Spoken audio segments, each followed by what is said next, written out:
सन 1803 में governor general Lord Wellesley के समय दुर्बल मराठाओं को परास्त कर ईस्ट इंडिया कंपनी ने तटीय ओडिशा पर कब्जा कर लिया।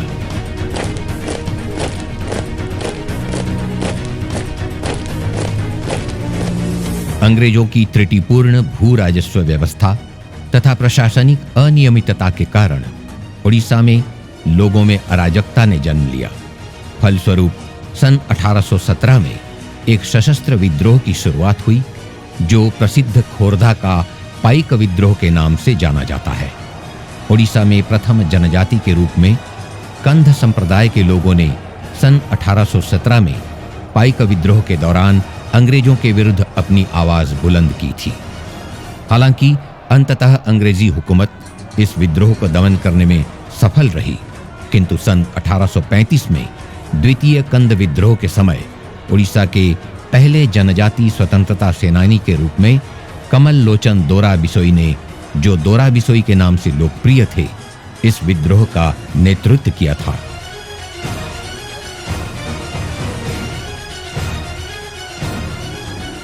ब्रिटिश हुकूमत के द्वारा घुमसर राज्य पर अधिकार, स्थानीय सामंतों को उनकी क्षमता से बेदखल करना, क्रिश्चियन पादरियों द्वारा धर्मांतरीकरण, पूर्व प्रचलित कुछ प्रथाएं जैसे मेरिया बलि प्रथा, कन्या भ्रूण हत्या,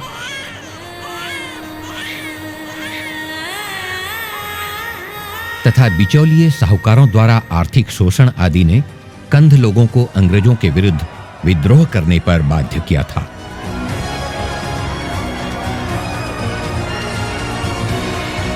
दोरा बिसोई ने घुमसर के कुलाड़ के निकट बिंजीगिरी गांव के एक बेणिया कंध परिवार में जन्म लिया था।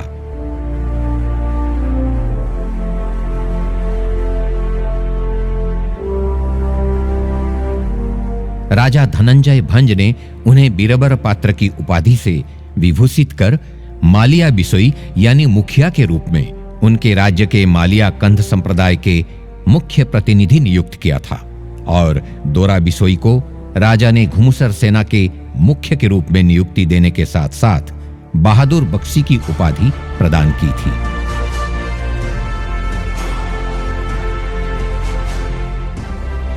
उनके नेतृत्व में कंध लोगों ने हिंसक होकर घुमसर के उदयगिरी व दुर्गा प्रसाद गांव के मध्य स्थित ब्रिटिश सेना छावनी पर आक्रमण किया था। उस संघर्ष में लेफ्टिनेंट ब्रुमली एवं एनसाइन गिबन के साथ 13 सिपाहियों की मृत्यु हुई थी। दोरा बिसोई व उनके समर्थकों पर काबू पाने के लिए अंग्रेजों ने एक दृढ़ सैनिक अभियान कर उन विद्रोहियों की गोली मारकर हत्या की और कईयों को पेड़ों पर फांसी देकर मार दिया था। सैन्य शासन लागू होने के बाद भी अंग्रेज उस विद्रोह को दबा नहीं पाए थे।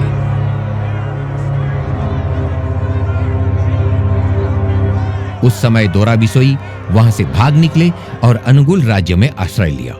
उसके बाद कुछ दिनों के लिए विद्रोह दबा रहा, परंतु दोरा बिसोई को पकड़वाने के लिए 5000 रुपए की पुरस्कार राशि की घोषणा के बावजूद अंग्रेज सरकार उन्हें पकड़ने में असफल रही।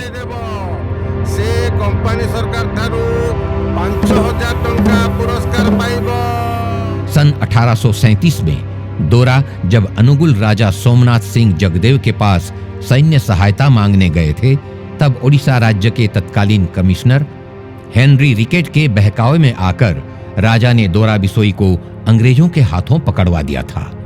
फलस्वरूप अंग्रेजों के हाथों गिरफ्तार होकर दोरा ने मद्रास के निकट स्थित ऊटी कारागार में बंदी बनकर जीवन व्यतीत किया था।